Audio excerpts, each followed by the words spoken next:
Hello students, तो हम लोग स्टार्ट करते हैं discussion for isomerism multiple choice questions. तो ये आप लोगों ने क्वेश्चंस, ठीक है, मल्टीपल चॉइस एक्सरसाइज ये आप लोगों ने डाउनलोड कर ली होगी, नहीं किए तो पहले कर लीजिए, ये वीडियो बंद कर लीजिए, पहले आप लोग अटेम्प्ट करिए फिर डिस्कशन पर आइए, ठीक है। सो क्वेश्चन नंबर 1 पर हम आते हैं। Which of the following statement is are correct? Cis 1,2-डाइक्लोरोइथीन, ठीक है, सिस 1,2-डाइक्लोरोइथीन is relatively more stable than transform. इसका अगर आप RS बनाओगे तो lone pair converts to pi, pi to lone pair, इस तरीके से बनेगा। यहाँ पे प्लस आ जाएगा, ठीक है। और आप जानते हो कि क्लोरीन के पास में वेकेंट d ऑर्बिटल होते हैं, ठीक है। तो d ऑर्बिटल होते हैं तो क्या होगा, ये बैक बॉन्डिंग शो कर सकता है, इस तरीके से ये इलेक्ट्रॉन गेन कर सकता है वेकेंट d ऑर्बिटल में। तो ये बात भी हमने कर रखी है। तो एक प्लस हो जाएगा, एक माइनस हो जाएगा, दोनों में स्ट्रॉन्ग अट्रैक्शन होगा, और अट्रैक्शन होगा तो ज़्यादा स्टेबल हो जाएगा सिस फॉर्म, ठीक है। ट्रांस में भी ये बनेगा, बट ट्रांस में क्या होगा कि दोनों Cl ऑपोजिट डायरेक्शन में होंगे, तो यहाँ पर अगर माइनस और यहाँ प्लस आता है तो इनमें अट्रैक्शन नहीं हो पाएगा, ठीक है। तो सिस में होगा, इसलिए ए ऑप्शन इज करेक्ट। इसके बाद देखो बी ऑप्शन तो खैर ईजी है, मैंने बताया था कि साइक्लोहेक्सीन क्या होते हैं, GI शो करते हैं। 11 कार्बन आइटम तक, 8 to 11 कार्बन आइटम तक GI होता है, सिस ज़्यादा स्टेबल होता है, और 11 के बाद 12 से ट्रांस ज़्यादा स्टेबल होता है। तो यहाँ जो बातचीत हो रही है दैट इज फॉर द हेक्साडाइन, इस तरीके से होगा, सॉरी हेक्साडेकीन, ठीक है। तो 1 2 3 4 5 6 7 8 9 10 11 12 13 14 15 16। तो इसका जो ट्रांसफॉर्म होगा, ये इसका सिस फॉर्म है, ये लेस स्टेबल होगा, और जो ट्रांसफॉर्म होगा वो मोर स्टेबल होगा, trans will be more stable, ठीक है। Cis form of 1,3,5 trimethyl cyclohexane, तो cis form of 1,3,5 trimethyl cyclohexane ये होगा, ठीक है। इसमें सारे सेम साइडेड है, ज़्यादा स्टेबल होगा, और जो ट्रांसफॉर्म होगा वो ऐसा रहेगा, ठीक है। तो ये ज़्यादा स्टेबल हो जाएगा। डी नन ऑफ दिस, तो ए इसमें करेक्ट पूछा है, 3 आंसर आ जाएंगे, ठीक है, ABC। क्वेश्चन नंबर 2,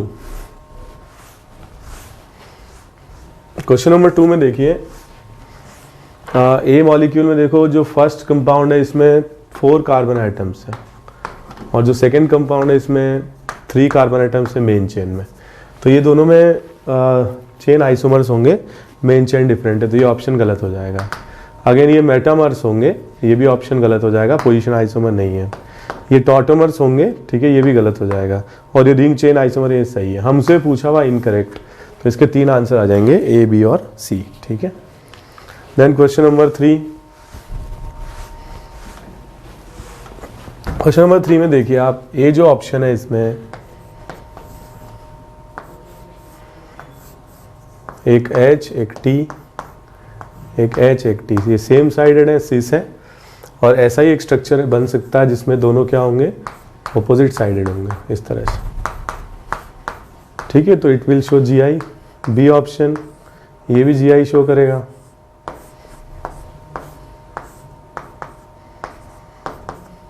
ठीक है, ये सिस फॉर्म है, ऐसा ट्रांसफॉर्म बन सकता है। सी ऑप्शन, ये भी GI शो करेगा,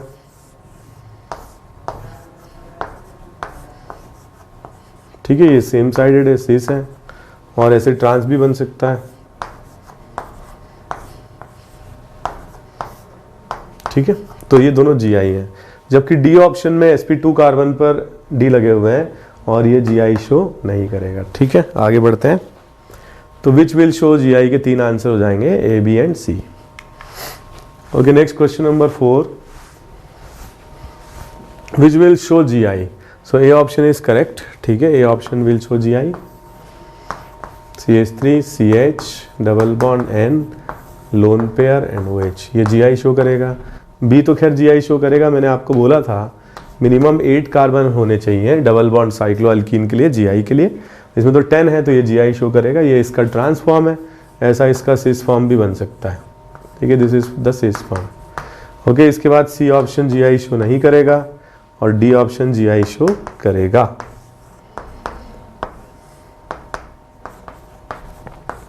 तो सेम साइडेड है, GI शो करेगा, ऐसे ट्रांस भी बन सकते हैं, ठीक है। Next question number 5, resonance effect affects bond length, ये ट्रू स्टेटमेंट है। तो कई बार क्या होता है ना, जैसे अपन ने बार बार बात भी की है डबल बॉन्ड कैरेक्टर की, तो जो क्लोरीन के लिए जो लोन पेयर है डबल बॉन्ड के साथ कॉन्जुगेटेड है, इसमें क्या होगा, डबल बॉन्ड कैरेक्टर होगा, बॉन्ड लेंथ कम हो जाएगी, ठीक है। दूसरी बात, ये वाला ऑप्शन तो ट्रू है। बी ऑप्शन में देखें, सिस 1 ब्रोमो 1 2 डाइफ्लूरो और इथीन, 1 ब्रोमो 1 2 डाइफ्लूरो, इसका सिस फॉर्म है ये, ठीक है। तो 1 2 1 2 ये ई होगा। तो ई वाला जो है सिस 1 ब्रोमो 1 2 डाइफ्लूरो इथीन, सो 1 ब्रोमो 1 2 डाइफ्लूरो इथीन का ये स्ट्रक्चर हो गया। और इसमें अगर अपन देखेंगे तो ये ई फॉर्म है। एंड Z 1 ब्रोमो 1 2 डाइफ्लूरो इथीन, तो इसका जो Z फॉर्म होगा वो कुछ ऐसे बनेगा, 1 2 1 2, ये Z फॉर्म हो गया। आर ज्योमेट्रिकल आइसोमेरिज्म, ज्योमेट्रिक, इस क्वेश्चन ऐसा होना चाहिए, आर ज्योमेट्रिकल आइसोमर्स, और ये ट्रू स्टेटमेंट हो जाएगा, ठीक है, they are geometrical isomers. Then C, ये भी बहुत अच्छा क्वेश्चन है, hydrogen atom is connected to CH। कुछ बच्चे ऐसा सोचेंगे कि यहाँ से अगर H+ निकालेंगे तो दोनों तरफ -M होगा, मैं मानता हूँ, लेकिन पहले इलेक्ट्रोनेगेटिविटी देखते हैं, और अगर आप H+ निकालेंगे तो O से H निकालना है आपको, न कि कार्बन से H निकालना है, ठीक है। देन बॉइलिंग पॉइंट, जिसमें ज़्यादा OH ग्रुप्स होंगे उसमें हाइड्रोजन बॉन्डिंग बढ़ेगी और बॉइलिंग पॉइंट भी बढ़ेगा। तो boiling point of this is less than this is a true statement, ठीक है। ज़्यादा OH होंगे तो बॉइलिंग पॉइंट भी ज़्यादा होगा, ठीक है। ऑल आर करेक्ट आंसर्स, ठीक है, 5 के चारों करेक्ट है। Then question number 6, question number 6 में देखो, 1 में दोनों इक्वेटोरियल हैं, 2 में दोनों एक्सियल हैं, 3 में एक एक्सियल एक इक्वेटोरियल है, 4 में भी ऐसा ही। तो सबसे ज़्यादा स्टेबल 1 हो जाएगा, फिर सबसे कम स्टेबल 2 हो जाएगा, ठीक है, और इसके बाद 3 और 4 बराबर हो जाएंगे, तो ये आएगा। अब पहली चीज़ ये है कि भाई ये जो है, ये 1 जो है ये ट्रांस स्ट्रक्चर है, 1 इज ट्रांस, 3 एंड 4 दोनों ही सेस हैं, और सेकंड भी ट्रांस। तो अगर 2 ट्रांस हैं तो वो कन्फर्मर होंगे, 2 सिस हैं तो वो भी कन्फर्मर होंगे, लेकिन अगर एक सिस का कंपैरिजन ट्रांस से किया जाए तो वो ज्योमेट्रिकल आइसोमर होंगे, ठीक है। तो मैं ये बोल सकता हूँ ये ट्रांस, ये सिस और ये ट्रांस, तो 1 and 2 are geometrical, 1 and 2 are conformer, ये गलत हो जाएगा। 2 and 3 आर ज्योमेट्रिकल, करेक्ट है। 3 and 4 आर कन्फर्मर, ये भी करेक्ट है। 1 and 4 आर कन्फर्मर, ये गलत है, दे आर ज्योमेट्रिकल आइसोमर्स, ठीक है। तो मैं बोल रहा हूँ कि 2 ट्रांस अगर होंगे तो वो फ्लिपिंग से बने होंगे, मतलब वो कन्फर्मर होंगे, ठीक है। लेकिन अगर एक सिस है और एक ट्रांस है तो फिर वो ज्योमेट्रिकल आइसोमर होंगे। आगे बढ़ते हैं, क्वेश्चन नंबर 7, देखिए, which of the following molecule in its pure form is unstable, that is B, anti aromatic है, ये अनस्टेबल होगा। And also C, it is also anti aromatic. मैंने बताया था आपको एंटी एरोमेटिक ऐसे कंपाउंड्स होते हैं, ये GOC का क्वेश्चन है, वैसे पहले भी हम डिस्कस कर चुके हैं। तो सी का ये स्ट्रक्चर बनेगा, एंटी एरोमेटिक होगा, ठीक है। Question number 8, which of the following molecule show plane of symmetry as well as axis of symmetry, ठीक है।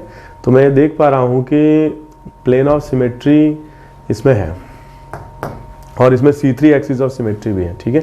ये तो हो जाएगा प्लेन ऑफ सिमेट्री, यहाँ से कट किया, और एक्सिस ऑफ सिमेट्री इसमें इसलिए है, इसको पराठे की तरह पलटा दें तो C2 एक्सिस ऑफ सिमेट्री आ जाएगा, ठीक है।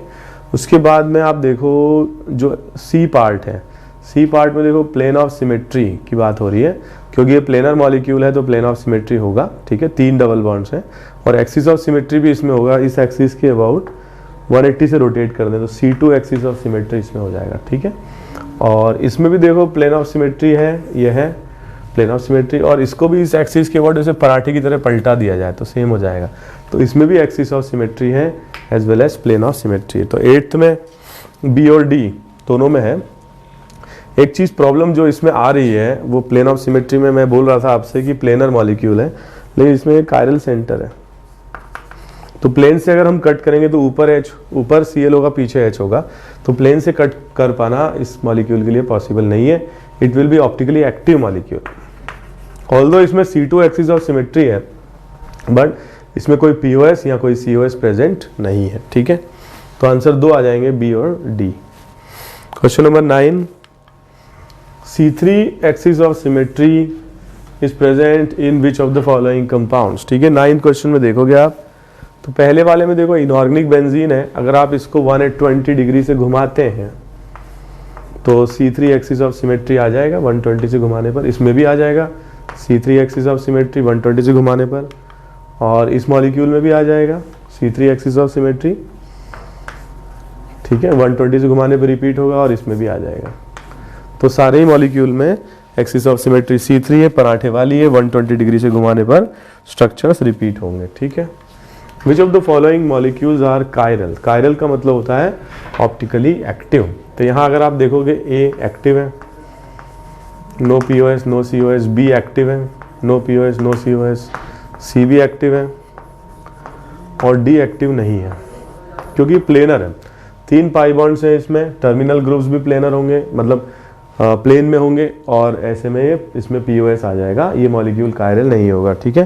तो 10th क्वेश्चन के 3 आंसर आ जाएंगे, A, B एंड C, ठीक है। क्वेश्चन नंबर 11,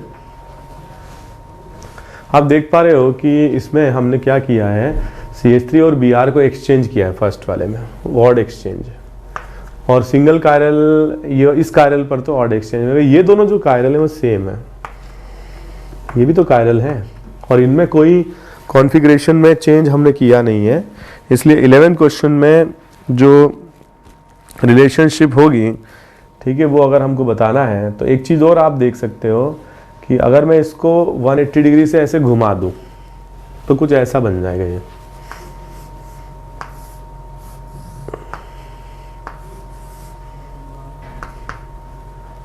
जो इन द प्लेन है वो घूम के आउट ऑफ प्लेन आ जाएगा, आउट ऑफ प्लेन घूम के इन द प्लेन आ जाएगा, डबल बॉन्ड यहाँ आ जाएगा। दोनों एक दूसरे की मिरर इमेज, और क्योंकि ये दोनों एक दूसरे की मिरर इमेज हैं तो फिर ये एनांशियोमर होंगे, ये ट्रू स्टेटमेंट है, ठीक है। दूसरा, इसमें देखो आप, दूसरे वाले मॉलिक्यूल में भी इनको ऑड एक्सचेंज किया हुआ है, ये उल्टा है, इसका भी ऑड एक्सचेंज किया हुआ है, ये भी उल्टा है, इसका भी ऑड एक्सचेंज किया हुआ है, ठीक है, ये भी उल्टा है, और ये मॉलिक्यूल भी एक दूसरे के क्या होंगे, एनांशियोमर्स होंगे, ठीक है। इसको भी आप रोटेट कर लीजिए 180 डिग्री सेम, और फिर आपको समझ में आ जाएगा कि ये भी एक दूसरे के enantiomers. Then C part, C में तो देखो और इजी है बता पाना। C में बहुत सारे कायरल हैं, एक ये है, एक ये है, 2, एक ये 3, एक ये 4, ठीक है। Out of plane, out of plane, in the plane, out of plane, out of plane, in the plane, in the plane, in the plane, ठीक है। तो प्रॉब्लम यह है कि इसमें डायस्टेरियोमर दिया और ये करेक्ट रिलेशन है, क्योंकि सारे उल्टे नहीं हैं, ठीक है, और सारे उल्टे नहीं होंगे या सारे सेम नहीं होंगे तो फिर एनांशियोमर नहीं होगा, डायस्टेरियोमर होगा। और इसमें देखो आप, ये दोनों एक दूसरे की मिरर इमेज है, मिरर इमेज है, तो ये एनांशियोमर हो जाएंगे, ठीक है। आगे बढ़ते हैं। 12th question, identify amongst the following compounds having POS, COS and AOS, ठीक है। तो मैं ये देख पा रहा हूँ कि इसमें तीनों है, ये तो POS हो गया, COS नहीं है इसमें, ठीक है, ये नहीं होगा। इसमें POS है, COS है, और AOS भी ऐसे आप इसको पलटाओगे पराठे की तरह तो Cl नीचे चला जाएगा, H ऊपर आ जाएगा। ये POS है इसमें जो दिख रहा है, सेंटर ऑफ सिमेट्री भी इसमें है, और AOS भी इसमें है, ठीक है। देन क्वेश्चन नंबर C में देखो, सेंटर ऑफ सिमेट्री नहीं है, इसको तो वैसे ही हटा दो आप, ठीक है। D पार्ट में देखो, D पार्ट में सेंटर ऑफ सिमेट्री तो है, मगर इसमें POS का कोई चांस नहीं है, तो एक ही आंसर इसका आ रहा है 12th का आंसर एक ही आ रहा है, ठीक है। अच्छा, इसमें 12th में जो आंसर हम लोगों ने दे रखा है, जैसा कि मैं प्रिंट में देख पा रहा हूँ, वो A और B दोनों दे रखा है, तो A को तो आप हटा दीजिए, क्योंकि A में प्लेन ऑफ सिमेट्री है, एक्सिस ऑफ सिमेट्री भी C2 है पराठे वाली, लेकिन सेंटर ऑफ सिमेट्री कोई चांस इसमें नहीं है, ठीक है। तो इसमें आप करेक्शन कर लीजिएगा, जो हमने आपको प्रिंट दिया उसमें A आंसर दे रखा है, एक्चुअल में इसमें सिर्फ एक ही आंसर आ रहा है B। तो सेंटर ऑफ सिमेट्री तब आता है जब ट्रांस होते हैं, यहाँ पे दोनों क्लोरीन जो है ये सिस फॉर्म में है, ठीक है। आगे बढ़ते हैं। देन क्वेश्चन नंबर 13 में देखो आप, ये कायरल और ये कायरल तो सेम हो गया, ये ट्रांस है, ये सिस है, तो ये डायस्टेरियोमर होंगे, ठीक है। Geometrical isomers are also diastereomers. ये सिस है, ये सिस है, ये सिस है, ये ट्रांस है, ये भी डायस्टीरियोमर होंगे, ज्योमेट्रिकल आइसोमर्स। और ए और बी दोनों आंसर हो गए उसके। इसमें देखो ये सेम है, ये उल्टा है, ये सेम है, ये सेम है, ये भी डायस्टीरियोमर हो गए। इसमें देखो ये सिस है, ये ट्रांस है, डायस्टीरियोमर, तो सारे ही करेक्ट आ रहे हैं इसमें, ठीक है। भाई डी में देखो एक लेफ्ट वाला ट्रांस है, दोनों क्लोरीन ऑपोजिट डायरेक्शन में है, राइट वाला सिस है। सी में देखो एक क्लोरीन जो नीचे वाला उसकी पोजीशन उल्टी की हुई है, बाकी सारे सेम है, तो डायस्टीरियोमर होंगे, सारे ही करेक्ट आंसर होंगे इसमें, ठीक है। ओके, क्वेश्चन नंबर 14 देखो, मैंने आपको बताया था ये 3 पाई बॉन्ड हो जाएंगे एक साथ, 1 2 3, तो इसमें COS आ जाएगा, ठीक है। और इसमें देखोगे अगर आप ऑप्टिकली, ये इनएक्टिव होगा क्योंकि इसमें POS है, ठीक है। तो फर्स्ट भी इनएक्टिव हो गया, सेकंड भी इनएक्टिव हो गया, थर्ड इज ऑप्टिकली एक्टिव, ठीक है। और इसमें कोई POS COS नहीं, and fourth is optically active. तो ये 2 डबल बॉन्ड है, A not equal to B, C not equal to D, तो ये दोनों करेक्ट हो जाएंगे, बाकी गलत हो जाएंगे, ठीक है। तो 14 के 2 आंसर आ रहे हैं, C और D। देन क्वेश्चन नंबर 15, इसमें पूछा है आपसे ऑप्टिकली एक्टिव, ठीक है। तो आप देख रहे हो कि इसमें A में अगर आप देख रहे हैं तो मुझे समझ में आ रहा है कि हम इसके अंदर सेंटर ऑफ सिमेट्री नहीं ढूंढ पा रहे हैं, जबकि B में ढूंढ पा रहे हैं हम लोग, ठीक है। तो B में सेंटर ऑफ सिमेट्री प्रेजेंट है। A में देखोगे आप ऊपर वाला ट्रांस है, ये डबल बॉन्ड ट्रांस और ये डबल बॉन्ड सिस है, तो ये तो एक्टिव हो जाएगा, नो POS नो CO। जबकि इसमें देखोगे आप ये वाला कायरल हो जाएगा, लेकिन इसमें देखोगे आप ये भी ट्रांस है, ये भी ट्रांस है, तो ये अकायरल होगा, ये इनएक्टिव हो जाएगा। C में सिंगल कायरल है, ऑप्टिकली एक्टिव है। और D में देखोगे आप तो D को अगर आप थोड़ा बेटर रहेगा कि आप इसका न्यूमैन बना लो,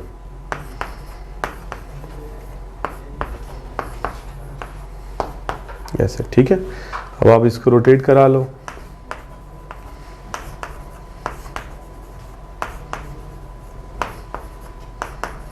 ठीक है, ये एक्टिव हो जाएगा। तो इसमें एक्टिव आ रहे हैं A, C और D, 3 आंसर इसके आ रहे हैं A, C, D। Okay, next question number 16, meso compounds आपको आइडेंटिफाई करने हैं, ठीक है। मीजो कंपाउंड्स आपको आइडेंटिफाई करने हैं, तो मैं क्या करूँगा, मैं एक A के लिए ऐसे चेक करता हूँ, D से जा रहे हैं क्लॉकवाइज, D से क्लॉकवाइज, दोनों सेम होंगे, ठीक है, मीजो हो जाएगा ये। या अगर आप इसको रोटेट करा लो तो इक्लिप्स बना के भी चेक कर सकते हो। सिमिलरली इसके लिए हम चेक करें, ये भी मीजो होगा, CH3 से H जा रहे हैं क्लॉकवाइज, ये भी क्लॉकवाइज, सेम होंगे कॉन्फ़िगरेशन, मतलब ये मीजो होगा, ठीक है। इसमें अगर अपन चेक करें तो ये भी मीजो होगा, मीजो दिख ही रहा है ये। और इसके लिए अगर अपन चेक करें, इसको न्यूमैन में कन्वर्ट कर लो, OH CH3 T, और ये तो मीजो नहीं होगा, एक T है एक D है, तो ऑप्टिकली एक्टिव हो जाएगा। तो 3 आंसर इसमें आ रहे हैं 16th में, A, B और C। आगे बढ़ते हैं। क्वेश्चन नंबर 17 में देखो, identify the structure of meso compound, ठीक है। जैसे कि मैं देख पा रहा हूँ कि जो A स्ट्रक्चर है इसको आप थोड़ा सा कन्वर्ट कर लीजिए, जिससे कि ये ठीक हो जाएगा।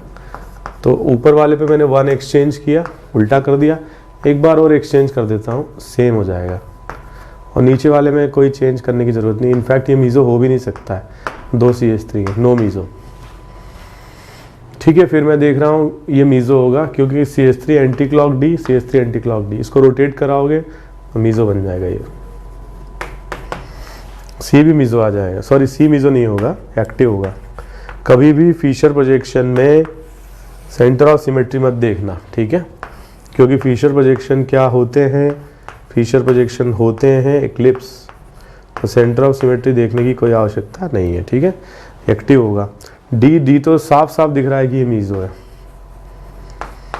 ठीक है। तो मैं ये बोल सकता हूँ कि 17 के 2 आंसर हैं, Bombay and Delhi. Then question number 18,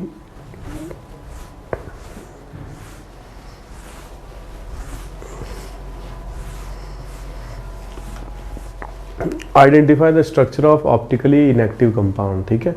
तो इसमें आप देखोगे, देखो मुझे तो B इनएक्टिव दिख रहा है, मीज़ो दिख रहा है, प्लेन ऑफ सिमेट्रीज, D भी इनएक्टिव दिख रहा है, मीज़ो दिख रहा है, और ये तो एक्टिव होगा क्योंकि एक तरफ CH3 एक तरफ H है, एक्टिव होगा ये। और D मुझे इनएक्टिव दिख रहा है क्योंकि जैसे ही मैं रोटेशन करा के CH3 को यहाँ लाऊंगा तो अपोजिट एंड पर H आ जाएगा। या अगर मैं इसको रोटेट करा के यहाँ लाता हूँ तो D आ जाएगा। या ऐसे भी सोच सकते हैं D की क्लॉकवाइज डायरेक्शन में CH3, यहाँ पे भी CH3, ये भी मीजो होगा। ठीक है, तो आंसर 3 आ जाएंगे 18 के, A, B and D। And question number 19, identify structure of identical, A option, B option, C option and D option. देखो बेटा, मुझे ऐसा लग रहा है कि जो C है और D है ये मीज़ो हैं, और अगर ये मीज़ो हैं तो मीज़ो तो आइडेंटिकल होंगे ही। और A और B जो दिख रहे हैं मुझे, ये एक दूसरे की मिरर इमेज दिख रहे हैं, ऑप्टिकली एक्टिव हैं, तो ये एनांशियोमर है। ठीक है, तो A और B ये एनांशियोमर है, और C और D ये मीज़ो है और आइडेंटिकल है, आपस में आइडेंटिकल है, दोनों की इंडिविजुअल प्रॉपर्टी मीज़ो है। तो 19 में C और D आइडेंटिकल है। ठीक है, ये आ जाएगा आंसर। 20 में देखो, 20 क्वेश्चन में आप देखोगे तो जो A है, A पार्ट में 2 मॉलिक्यूल दिए हुए हैं। इसको चेक करने के लिए सबसे बढ़िया तरीका ये रहेगा कि आप इसको 180 डिग्री से रोटेट करा लो, और 180 से रोटेट कराओगे तो दोनों स्ट्रक्चर सेम आ जाएंगे। सेकंड वाले स्ट्रक्चर को ऐसे स्टेयरिंग की तरह 180 से रोटेट करा लो, वही बन जाएगा। ठीक है, आइडेंटिकल होंगे A। और अगर आप B को ऐसे 180 डिग्री से रोटेट कराते हो तो फिर मिरर इमेज बन जाएगा।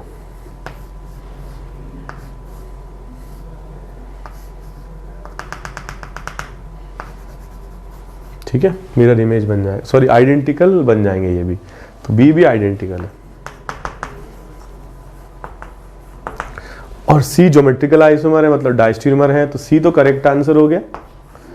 और D भी डायस्टीरियोमर है, क्योंकि ये सिस फॉर्म है और वो ट्रांस फॉर्म है, तो D भी आंसर हो जाएगा। जबकि A और B एक दूसरे के लिए आइडेंटिकल हैं। ठीक है, then question number 21, which of the following reaction a racemic mixture is formed. मेरी बात सुनो, इसमें A ऑप्शन में यहाँ पर मिथाइल है, यहाँ पर नाइट्रोजन है, आपने D+ जोड़ दिया, कायरल बन गया, रेसमिक बन जाएगा। B में देखो मिथाइल है, नाइट्रोजन है, दोनों तरफ H जोड़ दिया, ठीक है, अकायरल हो जाएगा। C में देखो, C में भी अकायरल हो जाएगा, मिथाइल है, नाइट्रोजन है, D है, D है, इथाइल है, ठीक है, अकायरल हो जाएगा। D में देखो मिथाइल है, नाइट्रोजन है, H है, इथाइल है, D है, कायरल हो जाएगा। ठीक है, तो 2 आंसर आ जाएंगे इसमें। कायरल सेंटर जहां आएगा वहां पे रेसमिक मिक्सचर बनेगा, और B और C में तो कायरल आ ही नहीं रहा है, तो रेसमिक मिक्सचर का कोई चांस नहीं है। ठीक है, आगे बढ़ते हैं। Then question number 22, which of the following will show tautomerism. Tautomerism कौन कौन शो कर सकता है? आई एम सॉरी, टॉटोमेरिज्म कौन कौन शो कर सकता है? A शो कर सकता है, और ये इसका टॉटोमर होगा।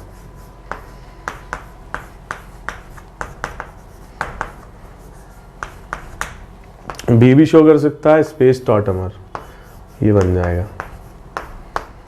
C शो नहीं कर सकता है, D शो कर सकता है, D का ये टॉटोमर बन जाएगा।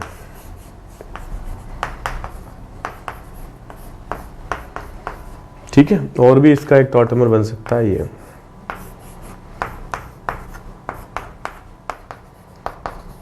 ठीक है, तो इसके 3 आंसर आ जाएंगे, A, B और D। ठीक है, 3 आंसर इसके आ जाएंगे, A, B और D। ठीक है, आपका जो मॉड्यूल है उसके अंदर एक ऑप्शन मिसिंग है, B, उसको आप करेक्ट कर लीजिए। B ऑप्शन भी टॉटोमेरिज्म शो करेगा। इनफैक्ट ये तो बहुत स्टेबल टॉटोमर है, ये फिनॉल है, एरोमेटिक है। ठीक है, प्लीज़ आप देख लीजिए इसे। ओके, तो नेक्स्ट अपन जो है मिसलेनियस क्वेश्चंस डिस्कस करते हैं। नेक्स्ट हम डिस्कस करते हैं miscellaneous exercise JEE advance. Question number 1 statement type के क्वेश्चन से स्टार्ट करते हैं। Question number 1 and 2 are optically active molecules. देखो, एक तो ये आउट ऑफ प्लेन है कि इन द प्लेन है, तो इसमें POS होगा, इनएक्टिव होगा, इसमें POS भी होगा और COS भी होगा, ये इनएक्टिव होगा। ठीक है, तो स्टेटमेंट 1 तो फॉल्स हो गया। Molecules containing POS and COS are both cannot be optically active। सही है ये, तो statement 1 is false, why statement 2 is true. तो इसका C आंसर आ जाएगा। ठीक है, आगे बढ़ते हैं। Question number 2, the इनॉल form of this is less stable. एक बार इसका इनॉल अपन बना के देख लेते हैं। तो ये इसका इनॉल बन जाएगा double bond and double bond, ठीक है। तो इनॉल form is less stable, the इनॉल form has opposite charge separation, ठीक है। तो इसमें ये इनॉल फॉर्म आएगा। और मैं आपको बताऊं, एक बार हमने पहले भी डिस्कस किया था कि दो अगर डबल बॉन्ड वो एक साथ आ जाते हैं तो इनॉल इज हाईली स्टेबल। तो अगर मान लो मैंने यहाँ पर OH लिया और यहाँ पर अभी मैंने कन्वर्ट नहीं किया इसको, H बॉन्डिंग होगी, ऑपोजिट चार्जेस सेपरेशन होगा इसमें, ठीक है। तो enol is less stable is a false statement, enol form is opposite charge statement is a true statement, ठीक है। तो सी का आंसर आ जाएगा, 2 का आंसर आ जाएगा C. Then question number 3, these two molecules are not geometrical isomers of each other, they are position isomers, in fact they are chain isomers, ठीक है। but individually they can show GI। तो इसमें one statement is false while statement 2 is true, और इसलिए इसका answer 3 का सी आ जाएगा। आगे बढ़ते हैं। Okay, statement 1 is false and statement 2 is true, D आ जाएगा answer. Okay, then integer type question. ऐसे मॉलिक्यूल्स आपको पिक करने हैं जिनमें COH ग्रुप है। तो 1 पिक्रिक एसिड में कोई COH ग्रुप प्रेजेंट नहीं होगा,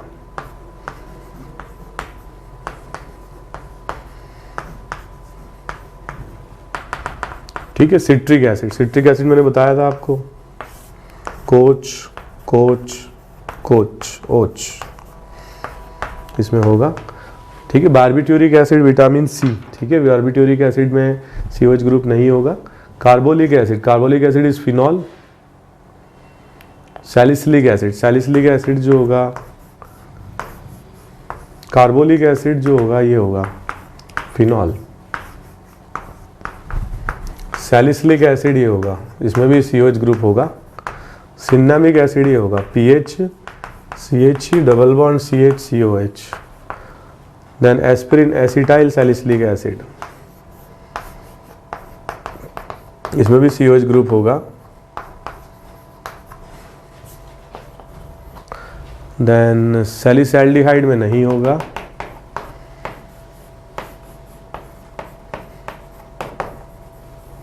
देन अस्कॉर्बिक एसिड में नहीं होगा।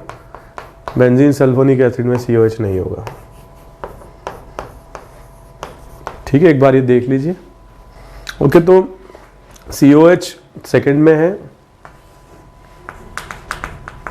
और 5th में है, 6th में है, 7th में है।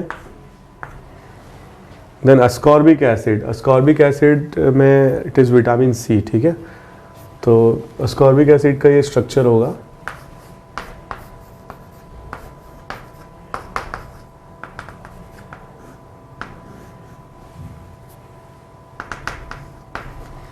ठीक है, तो इसमें नहीं है। और बारबिट्यूरिक एसिड में नहीं है, ठीक है। बारबिट्यूरिक एसिड का ये स्ट्रक्चर होगा।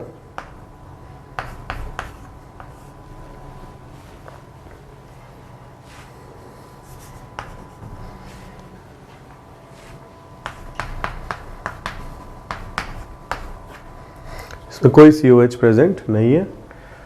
और इसके अलावा सल्फोनिक एसिड में नहीं होगा, इसमें नहीं होगा, 7th में हो जाएगा, ठीक है। तो इसमें आंसर मैं आपको बता दूं, 2nd, then 5th, then 6th, then 7th, that's it, ठीक है। 4 आंसर इसका आ जाएगा। ओके, नेक्स्ट क्वेश्चन देखते हैं 5th। Identify the relationship in the following compounds, ठीक है। रिलेशनशिप देखें, मैं ये समझ पा रहा हूँ कि कुछ यहाँ तो क्वेश्चन में गलती हुई है, यहाँ हमें डायरेक्ट आंसर लिख देना चाहिए नॉन आइडेंटिकल, क्योंकि यहाँ 2 M आ गए तो मॉलिक्यूलर फॉर्मूला ही डिफरेंट हो गया, तो ये हो जाएगा नॉन आइडेंटिकल। यहाँ पर आप देखोगे तो ऊपर वाले कार्बन में F और Cl एक्सचेंज करके लिखा गया है, तो लेफ्ट वाला R होगा तो ये S हो जाएगा। और नीचे वाले क्वेश्चन में 2 बार एक्सचेंज किया है, एक बार I को Br के साथ, फिर Cl को Br के साथ, तो ये R होगा तो ये भी R होगा। ऐसे ही मैंने आपको सिखाया है, ये डायस्टीरियोमर्स होंगे। देन सी जो होंगे, मतलब ए तो हो गए नॉन आइडेंटिकल, बी हो गए डायस्टेरियोमर्स, सी जो होंगे ये चेन आइसोमर होंगे, ठीक है, C will be chain isomers and D will be position isomers. E के लिए अगर अपन बात करें तो ये वाला सिस है और ये ट्रांस है, तो ई ज्योमेट्रिकल आइसोमर हो जाएंगे। एफ के लिए अगर अपन बात करें तो एफ जो है इसमें, ठीक है, 2 बार एक्सचेंज करने से बन जाएगा। अगर यहाँ पर इसको ऐसे भी कर सकते हैं, इसका फिशर बना लेते हैं लेफ्ट का, तो यहाँ टी, यहाँ ओ एच, ये लेफ्ट वाले का आ रहा है, ये डी एच, राइट वाले का बनाते हैं तो कुछ ऐसा आएगा टी डी ओ एच और एच, ठीक है। कॉन्फ़िगरेशन निकाल लेते हैं, 1 2 3 and 4, anti clock, horizontal clock S, anti clock R. यहाँ से अगर अपन निकाल लेते हैं 1 2 3 and 4 clock, vertical clock R, तो आइडेंटिकल हो जाएंगे दोनों, ठीक है। और वैसे भी अगर अपन देखें यहाँ पर तो OH को पहले आपने ऊपर लाना है, एक बार एक्सचेंज किया, फिर OH को और H को एक बार फिर से देख लेते हैं, 1 2 3 and 4, vertical clock S, anti clock S, ये आ जाएगा। Vertical clock R, anti clock S, इसमें देखें 1 2 3 4 क्लॉक आर, एनेंशियोमर हो जाएंगे।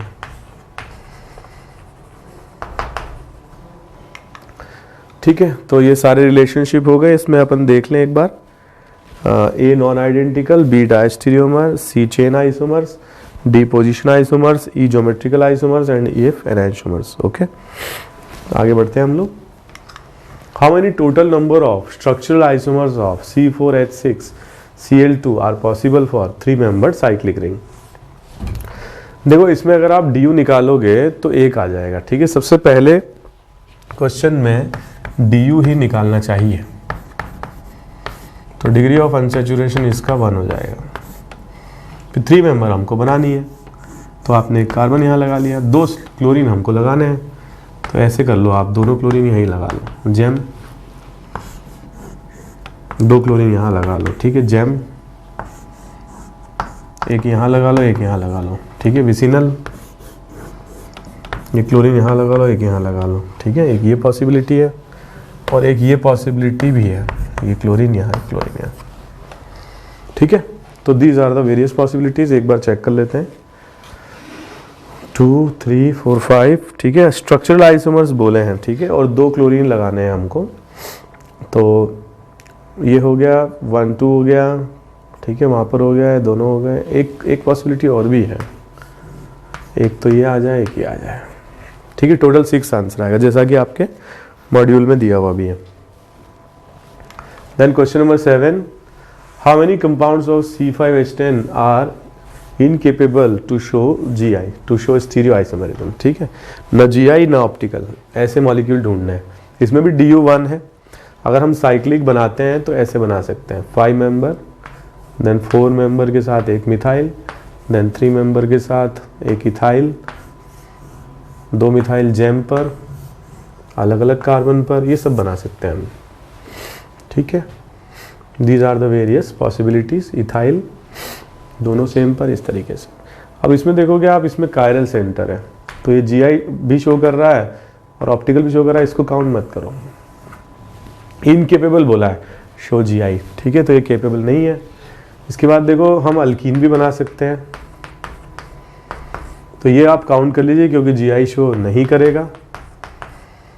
ये आप काउंट मत करिए क्योंकि GI शो करेगा। ये डबल बॉन्ड GI शो करेगा।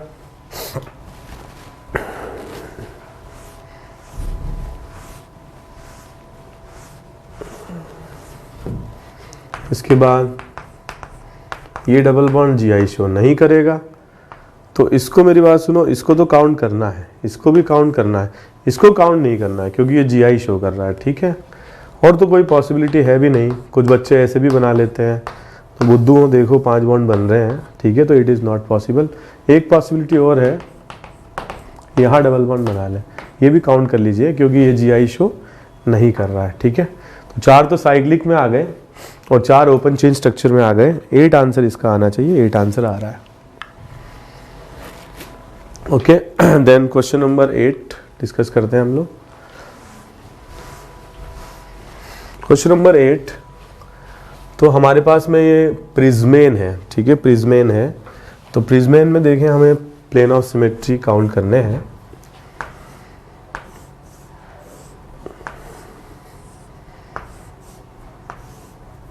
तीन हो जाएंगे ऐसे, 3 प्लेन ऑफ सिमेट्री इस तरह से, 1 2 एंड 3, ठीक है। और एक प्लेन ऑफ सिमेट्री ऐसे भी आ जाएगा,